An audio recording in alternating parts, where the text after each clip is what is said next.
কলুষিত মন পোশাকে পরিবর্তন হয় না। যে মন কলুষিত, যে মন থেকে কখনোই অপরাধ প্রবণতা সরানো যায় না, সেই মন শুধুমাত্র সুন্দর সুন্দর পোশাক পরেই সেখান থেকে পরিবর্তন আনা সম্ভব না।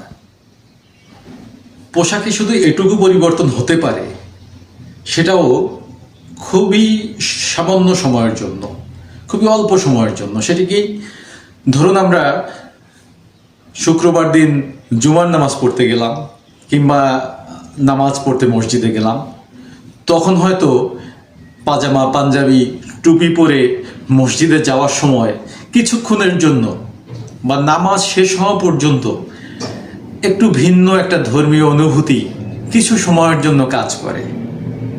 এরপরে অনেকের মধ্যে থেকেই সেই অনুভূতি চলে যায়, সেই অনুভূতি আর থাকে না, তাও খুবই অল্প সময়ের জন্য। আর যেসব ক্ষেত্রে অনেক দীর্ঘ সময় ধরে বা দীর্ঘস্থায়ী একটা ব্যাপার, সেখানে পোশাক মনের উপরে কোনো প্রভাবই ফেলে না। এ কথা কেন বলছি?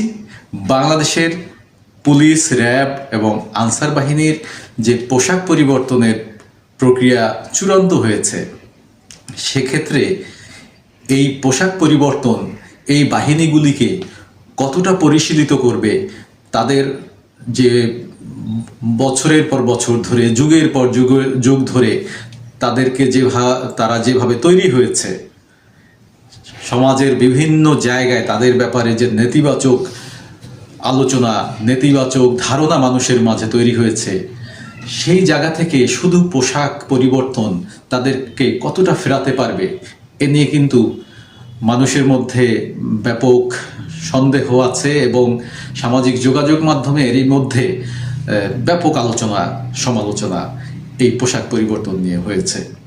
আমি ইতিপূর্বে এক ভিডিওতে বলেছিলাম যে পোশাক পরিবর্তন আসলে সমাধান নয়, মূল সমাধান হচ্ছে মানসিকতা পরিবর্তন এবং পেশাদারিত্ব ফিরিয়ে আনা।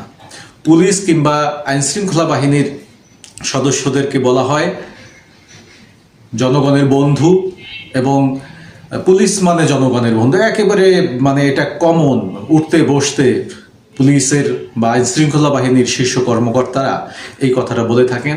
এবং জনবান্ধব পুলিশ গড়ার যে বিভিন্ন উদ্যোগ বিভিন্ন সময় নেওয়া হয়েছে, তাও কিন্তু ফেল করেছে। আপনারা জানেন যে পুলিশ রিফর্ম প্রজেক্ট